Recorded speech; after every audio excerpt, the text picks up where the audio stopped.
Kemungkinan ini penampilan terburuk kita, ungkap Bernardo Tavares usai laga Persikabo versus PSM Makassar di pekan 29 Liga 1 2022-2023, Kamis 9 Maret 2023 malam. Secara terang-terangan Bernardo Tavares mengakui tak puas atas hasil pertandingan Persikabo versus PSM Makassar di lanjutan Liga 1.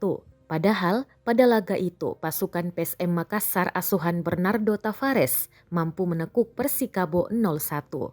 Gol tunggal kemenangan PSM Makassar dicetak Ramadan Sananta lewat penalti di menit 95. Gol tersebut memastikan PSM Makassar bawa 3 poin dari Stadion Pakansari Bogor, Jawa Barat.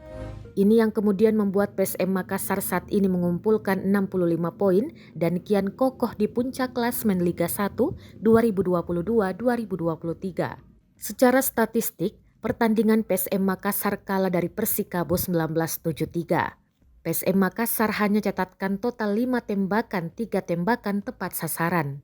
Berbanding 15 tembakan Persikabo, 5 diantara tepat sasaran. Namun dari tembakan tersebut tidak mampu jebol gawang Laskar Pinisi. Meski menang, pelatih PSM Makassar Bernardo Tavares sepertinya tidak terlalu puas. Dia menilai timnya bisa tampil lebih baik lagi, bahkan berujar lawan Persikabo 1973 jadi penampilan terburuk PSM Makassar. Dia mengutarakan timnya tidak dalam top performa karena minimnya waktu istirahat. Pertandingan padat harus dijalani, waktu istirahat antar pertandingan hanya 3 hari.